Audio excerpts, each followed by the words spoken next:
Buongiorno, benvenuti alla TG Sicilia. Le principali notizie.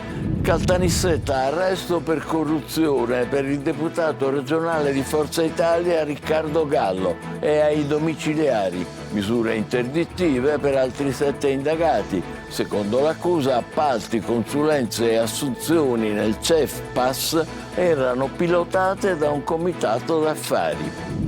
3 arresti per droga a Nicolosi, una villa trasformata in serra per la coltivazione di marijuana. Nelle piazze di spaccio lo stupefacente avrebbe fruttato almeno 800.000 euro. Caldo in Sicilia, a Palermo oggi è da bollino rosso, domani ancora un'altra grande giornata di afa. A Catania vasto incendio in un terreno privato vicino al faro Biscari. Distrutti diversi automezzi e alcune baracche, incerta l'origine. Crisi idrica, Siracusa, Ortigia senza acqua da più di un mese si ribella. Esposto collettivo di 260 cittadini. Ad Agrigento Lega Ambiente invoca legalità sul caso Maddalusa.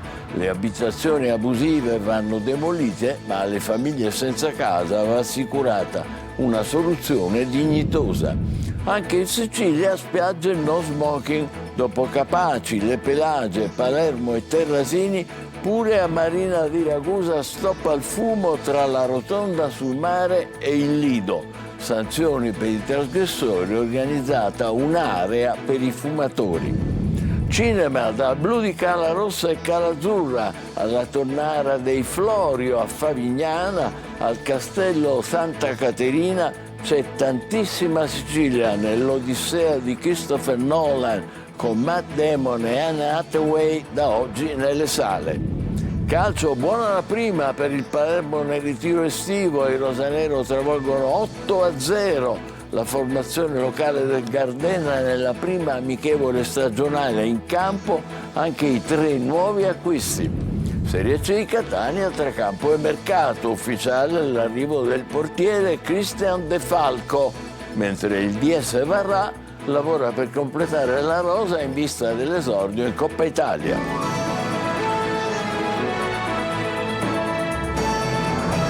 Bentrovati. Caltanissetta ha arrestato per corruzione il deputato regionale di Forza Italia Riccardo Gallo e ai domiciliari. Misure interdittive per altri 7 indagati. Secondo l'accusa nel CEF-PAS, che è il centro per la formazione del personale sanitario della regione, appalti, consulenze, assunzioni erano pilotate da un comitato d'affari. Rita Cinardi.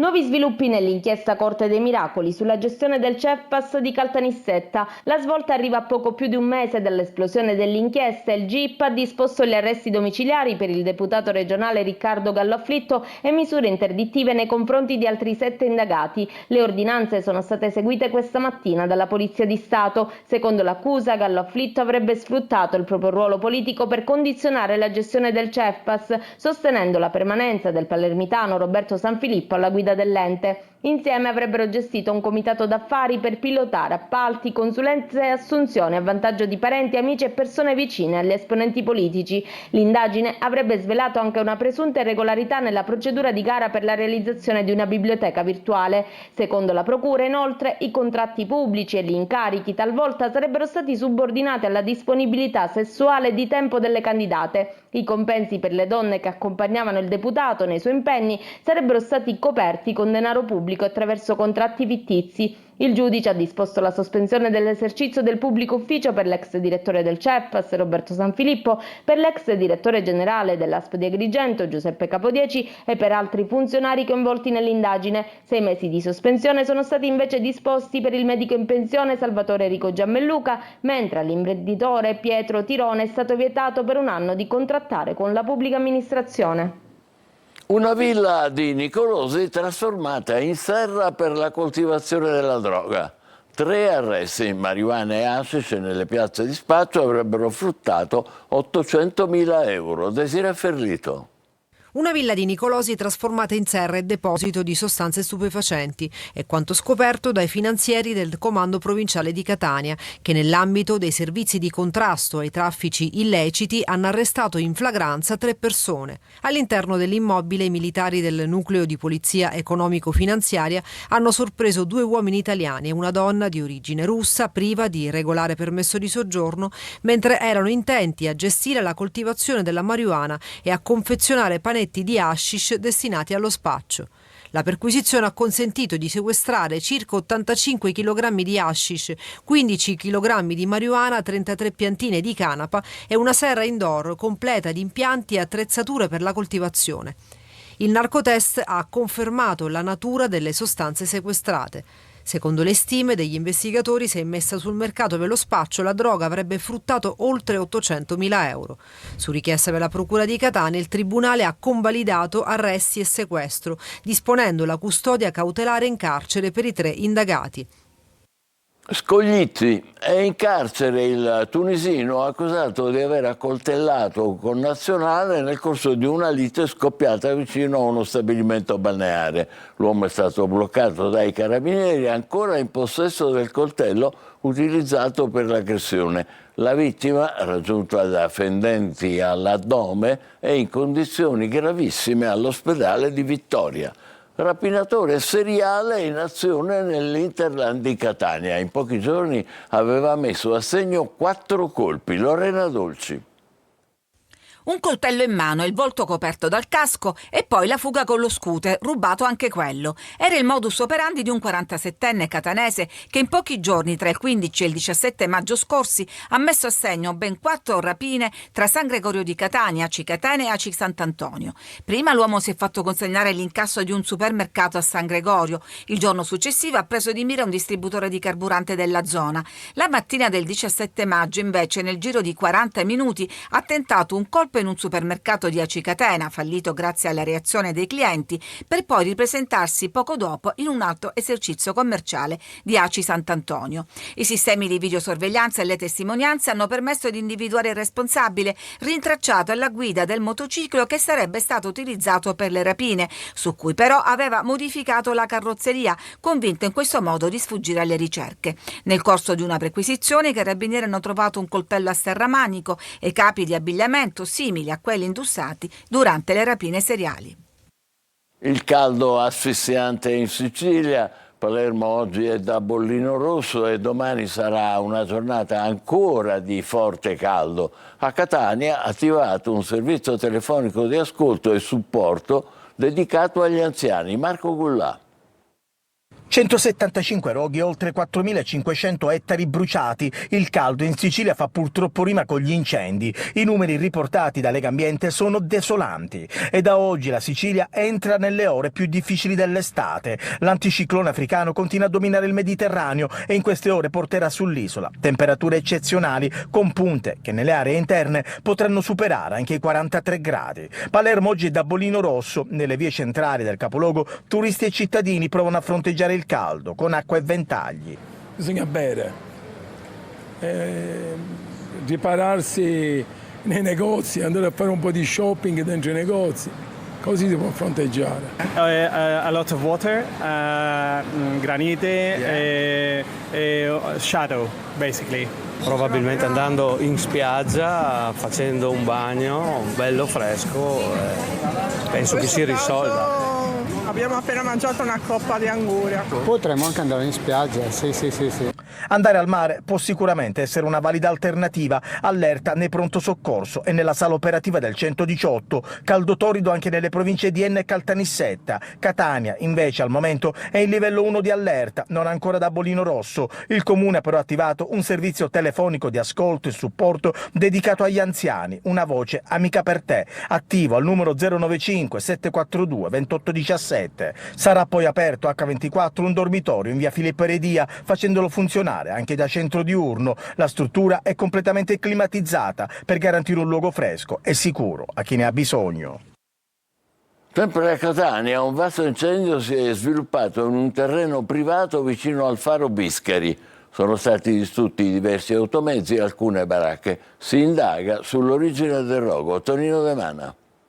Un vasto incendio, con un'alta colonna di fumo visibile a diversi chilometri di distanza, si è sviluppato in mattinata a Catania in un terreno privato in via delle Ondine, non distante da Faro Biscari. Le fiamme hanno distrutto diverse baracche e numerosi automezzi. Sul posto, in seguito ad una chiamata alla sala operativa, sono intervenuti i vigili del fuoco che hanno provveduto alla rimozione di numerose bombole di GPL presenti all'interno dell'area interessata, scongiurando così ulteriori pericoli. Le operazioni di spegnimento sono state rese complicate anche per la presenza di diverse sterpaglie. Oltre ai vigili del fuoco sono intervenuti polizia locale, agenti della sezione ambientale e polizia di Stato che ciascuno per le proprie competenze si sono occupati della gestione della viabilità, della messa in sicurezza dell'area e degli accertamenti del caso. L'origine del rogo è al vaglio degli investigatori.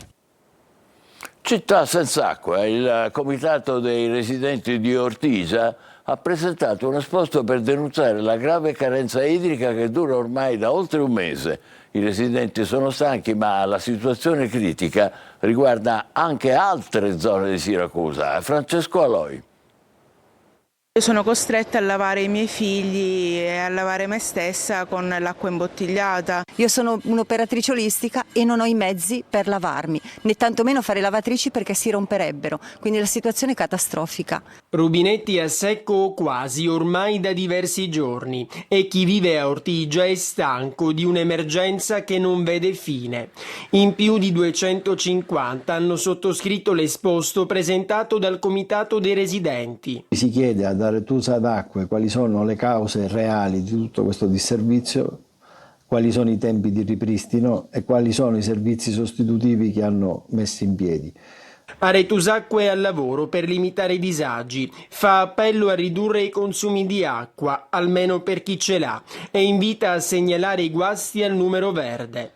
Tutto questo però non soddisfa il comitato, che chiede anche l'intervento del Sindaco Italia. Ci dispiace la prolungata assenza del sindaco, il silenzio del sindaco che non stiamo trovando accanto a noi in questa terribile situazione. Ma l'emergenza acqua non riguarda soltanto Ortigia. Le segnalazioni arrivano anche dalla borgata Santa Lucia, da Fontane Bianche nella zona balneare e da Epipoli nella periferia nord, mentre l'acqua continua a perdersi per strada. Chiediamo soprattutto di adottare delle misure e quindi fare degli investimenti per attenuare o addirittura prevenire i rischi dei cosiddetti colpi di ariete, che sono quelli che hanno danneggiato, queste sono le stesse notizie che fornisce Aretosacqua, hanno danneggiato la dorsale, per cui hanno messo in difficoltà tutta la città.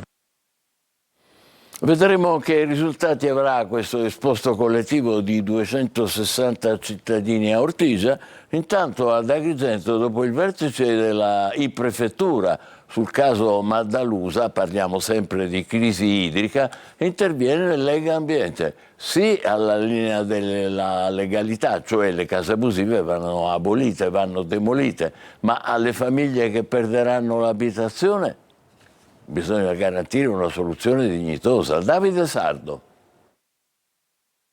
Dopo il vertice in prefettura ad Agrigento sull'emergenza di Maddalusa arriva la presa di posizione di Lega Ambiente. L'associazione condivide la linea delle istituzioni. Le abitazioni abusive costruite in un'area dove non è consentito edificare non possono essere regolarizzate e, dove è previsto dalla legge, devono essere demolite. La collettività si deve fare carico di soccorrere queste persone. A noi interessa l'abbattimento delle case, non la morte delle persone. Per noi le persone hanno diritto ad avere l'acqua, la devono avere, però questo deve essere un passaggio temporaneo, devono avere l'acqua e il servizio necessario al tempo necessario a che si ritrovi una soluzione. Ma secondo Lega Ambiente, legalità e diritti possono convivere. Chi perderà la propria abitazione non deve essere lasciato solo.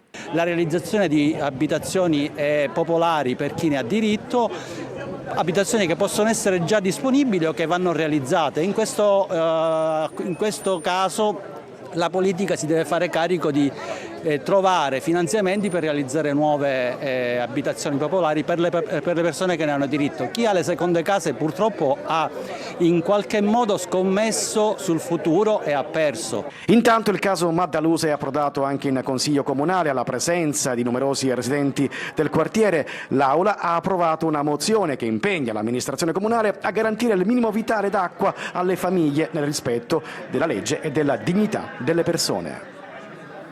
Anche in Sicilia spiagge no smoking. Dopo le Pelagie, Palermo, Capaci e Terrasini, anche a Marina di Ragusa stoppa il fumo tra la rotonda sul mare e il Lido. Sanzioni per i trasgressori. Organizzata un'area dedicata ai fumatori. Veronica Barbarino. Il fumo di tabacco rappresenta una minaccia per la salute pubblica e l'abbandono dei mozziconi costituisce un grave impatto ambientale. Con queste parole in delibera si è dato il via a Marina di Ragusa al divieto di fumo e di abbandono di mozziconi in spiaggia e nello specchio acqueo antistante fino a 100 metri dalla riva. Il tratto di litorale individuato dal divieto è questo. Tra la famosa rotonda sul mare e il Lido, l'Arenile diventa ufficialmente una spiaggia senza fumo. Sono d'accordo con questa ordinanza perché non trovo corretto gente che fuma in spiaggia. Io vedo, mi metto qui per prendere il sole e riposare, non vorrei respirare un'aria non consona all'ambiente dove mi trovo. È stata un'ordinanza fatta bene, veramente, ci voleva. L'idea è buona, speriamo che continui così e che ci siano i controlli soprattutto. Un atto di civiltà lo traducono in molti, ma l'ordinanza non si limita a vietare il fumo, introduce anche un'area attrezzata per i fumatori, con un posacenere isolata dalle zone di maggior affluenza. Sono previsti controlli e sanzioni per i trasgressori, ma si confida nel buonsenso dei villeggianti, nel rispetto del bene comune. Vertenza Pfizer a Catania, il futuro dei 330 lavoratori a rischio licenziamento passa per il tavolo ministeriale convocato per il 22 a Roma alla presenza del ministro Urso. Domani, sempre a Catania, il sit-in organizzato dai sindacati. Luca Ciliberti. Il futuro di Pfizer Catania è fortemente in bilico. Se ne è accorta anche la politica, che adesso si schiera al fianco dei lavoratori della multinazionale farmaceutica. Per domani è previsto il primo atto di protesta organizzato dai sindacati. In mattinata il sit-in a Catania davanti allo stabilimento Etneo e a Roma. Il 22 invece il tavolo convocato al Ministero del Made in Italy davanti al ministro Urso, che già stamattina ha incontrato il sindaco di Catania Enrico Trantino. L'obiettivo è quello di individuare percorsi concreti per la salvaguardia intanto dei 330 posti di lavoro, ai quali si aggiungono un'altra quarantina dell'indotto che coprono i 2 dei 3 rami d'azienda in dismissione. Stamattina in municipio anche il Consiglio Comunale ha voluto ascoltare le ragioni dei lavoratori con una riunione a porte chiuse dei capigruppo insieme alle rappresentanze sindacali. I lavoratori non capiscono il perché di questa crisi, c'è chi parla di commesse rifiutate nel passato, vogliamo capire con la massima costruzione e preannuncio che già lunedì ci sarà un Consiglio Comunale straordinario, di modo che sentiremo le risposte dell'amministrazione comunale nelle interlocuzioni governative. Una gestione manageriale del sito veramente catastrofica. Negli ultimi 10 anni si è puntato a mantenere solamente il sito senza fare investimenti in un mondo, il settore farmaceutico, che viaggia alla velocità delle luci. Questa è una vertenza, che potrebbe avere conseguenze ben più pesanti dei 300 posti di lavoro paventati in licenziamento. Esatto, diciamo che certifica di fatto l'abbandono di Pfizer in terra siciliana, cioè questi hanno deciso già di spostarsi sicuramente nella parte asiatica dell'Europa per poi abbandonare il sito, perché chiudendo la produzione penicillinico tu chiudi il cuore dell'azienda. La soluzione più concreta al momento è che se Pfizer dovesse lasciare il sito di Catania per più redditizi mercati orientali, si individuano i soggetti imprenditoriali che possono investire nel polo industriale Etneo per salvaguardare gli oltre 500 lavoratori attualmente impiegati nell'azienda. Lampedusa, premio Nobel per la pace. Il PD siciliano deposita un disegno di legge all'Ars. Luca Ciliberti. La storia di Lampedusa è una testimonianza di accoglienza, quella di un popolo che non si è mai girato dall'altro lato vedendo arrivare dal mare poveri disperati in cerca di una vita migliore. In questi giorni è stato depositato un disegno di legge del Partito Democratico a prima firma Giovanni Burtone per sostenere la candidatura della comunità di Lampedusa al Premio Nobel per la pace. La proposta arriva a pochi giorni dalla visita di Papa Leone XIV sull'isola, avvenuta il 4 luglio, 13 anni dopo lo storico viaggio di Papa Francesco. La Sicilia deve riconoscere che a Lampedusa c'è solidarietà. I lampedusani sono stati sempre accoglienti. Papa Francesco nel 2013 disse: Dio sta piangendo di fronte ad una tragedia gravissima. Quelle lacrime sono state asciugate da un popolo che ha dimostrato veramente che si può e si deve fare di più. Il provvedimento, nel rispetto delle norme nazionali e internazionali, mira a sostenere formalmente la candidatura della comunità lampedusana al riconoscimento assegnato dal Comitato Nobel, promuovendo al tempo stesso iniziative dedicate alla memoria civile dell'isola e alla diffusione dei valori della pace, dei diritti umani e della fratellanza tra popoli. La pace non si conquista soltanto con i trattati, si conquista anche con dei simboli. Il premio Nobel per la pace viene dato a chi ha costruito fratellanza e Lampedusa ha fatto questo. Il disegno di legge, intitolato Riconoscimento della comunità di Lampedusa come simbolo di pace, solidarietà e accoglienza a sostegno della candidatura del premio Nobel per la pace, è stato sottoscritto da tutti i deputati del gruppo del Partito Democratico all'Assemblea regionale siciliana. Cinema, da oggi nelle sale Odissea, l'atteso Colossal da 250 milioni di dollari, in parte girato nelle più belle località siciliane, Lampedusa compresa. Lorena Dolci. Favignana è stata autorizzata come unica arena all'aperto d'Italia e probabilmente d'Europa a poter proiettare dal primo giorno e per più giorni il film Odissea di Christopher Nolan. Se Londra ha avuto la premiere mondiale con i divi di Hollywood, Favignana stende il tappeto rosso, pardon di sabbia, per il debutto del Colossal del regista Christopher Nolan. Invece del Dolby Stereo, la brezza delle Egadi e sullo sfondo gli stessi scenari in cui il film è stato girato. 6 mesi di ripresa Favignana al castello di Santa Caterina, che diventa Itaca, dove Penelope e Telemaco, Anne Hathaway e Tom Holland aspettano il ritorno dell'eroe Matt Damon. E poi Pietra del Bagno sulla costa di Lipari, dove Ulisse resiste alle sirene, Vulcano, Panarea e Basiluzzo completano le riprese rimaste blindatissime. L'Orecchio di Dioniso a Siracusa diventa l'antro di Polifemo. Non è un caso che alla domanda in quale posto abbia avvertito maggiormente la presenza di Ulisse, il regista inglese abbia risposto: eterno ed immutabile, un gigantesco spot per l'isola del mito e delle storie. Promettimi che tornerai. È il momento della nostra pausa, subito dopo il calcio, con il Palermo che vince la prima amichevole e il Catania che ufficializza De Falco. Vi aspetto.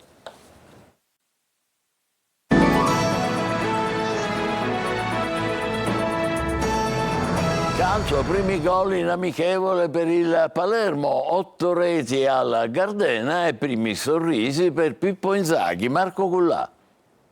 8 gol e primi segnali positivi. Il Palermo vince la prima amichevole in ritiro, 8 reti alla formazione locale del Gardena. In campo i 3 nuovi acquisti, Hernani, Cassandro ed Estevez. Il primo gol della stagione lo segna Jonsen, destro all'angolino del norvegese. Poi la rete di Leduaron, terzo gol che arriva proprio 3 minuti più tardi, ancora con l'asse Augello Leduaron. Il 4-0 porta la firma del capocannoniere dello scorso campionato di Serie B, il solito Poyampalo. Poi dopo qualche minuto ancora il finlandese fa centro, 5-0, girandola di cambi nella ripresa. Entra tra gli altri il giovane Anghileri che fa 6-0. Al 75esimo arriva una perla da parte di Vasic che firma il 7-0 con una fantastica sforbiciata in area di rigore. Nel finale 8-0 su rigore di Ranocchia. Vedo grande carica, grande positività, vedo un gruppo che lavora molto bene. Queste per me sono le cose più importanti. Siamo molto fiduciosi.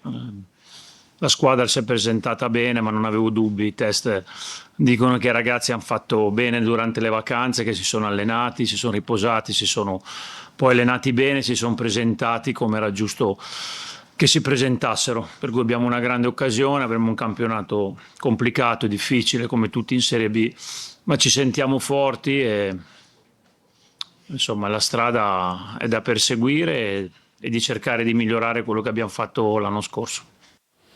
Serie C a Catania, in mattinata unica seduta giornaliera di allenamento, mentre il mercato entra nel vivo con arrivi e partenze. Tonino De Mana. Campo e mercato. Il Catania si muove su due fronti in vista dell'inizio del campionato che scatterà domenica 23 agosto, anche se il primo impegno ufficiale della stagione è fissato per l'8 di agosto con la sfida al Vicenza, valida per il primo turno di Coppa Italia. Difficilmente per ammissione del DS Parra sarà un Catania al completo, visto che dinamiche e tempistiche di mercato impongono cautela e ragionamenti fino alle ultime ore della campagna di rafforzamento. Catania, che lavora in sede agli ordini di mister Longo, che in mattinata al Massimino ha diretto l'unica seduta giornaliera prevista per oggi. Intanto si susseguono arrivi e partenze. Il trasferimento di Casasola all'Union Brescia lascia un vuoto sulla corsia destra che potrebbe essere colmato dall'arrivo di Gianmarco Todisco, proveniente dall'Avellino, ma con esperienze con Cerignola, Sorrento, Santa Maria Cilente e Juve Stabia. Il reparto difensivo potrà contare ancora su Allegretto, che ha prolungato sino al 30 giugno 2028, e sull'innesto del romeno Mihai. Per la porta è ufficiale l'arrivo di Cristian De Falco, cresciuto nelle giovanili di Bologna, Imolese e Reggiana, reduce da un'ottima stagione con l'Igea Virtus in Serie D, dove su 22 presenze ha mantenuto la rete inviolata per ben 12 volte. Tanti nomi sul taccuino di Varrà, da Guerra a Groppelli a Rizzo Pinna, Del Sole e Merola. Sul fronte delle cessioni, probabili le partenze di Dini, Carnielutti e Donnarumma, mentre Frisenna sarebbe ad un passo dal Cittadella. Noi ci fermiamo qui, grazie e buon pomeriggio.